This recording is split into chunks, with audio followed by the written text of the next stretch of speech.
Thank you, Colin. Good evening and welcome to tonight's regional news. We now start with a story from Venezuela.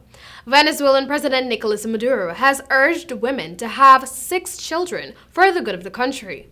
Appearing at a televised event promoting a national women's health care plan, Mr. Maduro instructed women to, I quote, give birth, end of quote. The country is facing an economic crisis which has resulted in severe food and medicine shortages. Between 2013 to 2018, 13% of Venezuelan children were malnourished, says UN Children's Agency, UNICEF. A bitter power struggle between the government and the opposition has exacerbated the country's trials.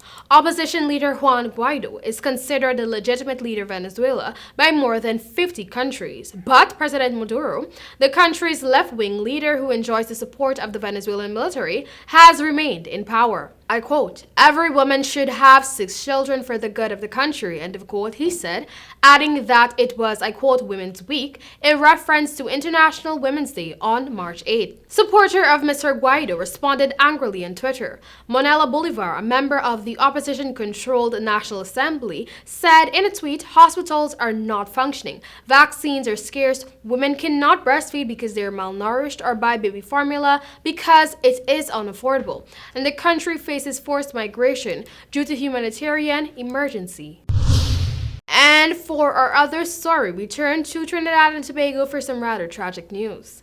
In an ultimate act of love, David Francis braved the strong current at Kumana Beach, Toko, to get the woman he married 3 months ago. Francis, 34, desperately tried to save his wife, relatives said. But the Canadian couple who went to Trinidad for carnival celebrations went under the rough water and disappeared. The incident occurred during an outing with friends on Sunday afternoon. Police said the group was in the water when 33-year-old Jessica Francis got into difficulty at around 4 p.m. Her husband battled high waves to get to her, but they both went under, a friend said. At nightfall, the body of 33-year-old Jessica Francis washed ashore. His body was discovered around midday on Monday. Relatives said he met his wife, a Canadian national, at carnival celebrations in Trinidad several years ago. Francis migrated to Canada. The couple had no children.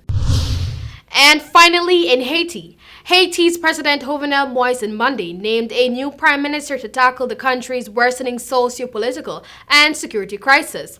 The decree naming Joseph Joth to the position was published in the official government gazette after Moïse made the announcement on Twitter. Joth has been the environment minister since September 2018 and was also appointed interim finance minister in September 2019.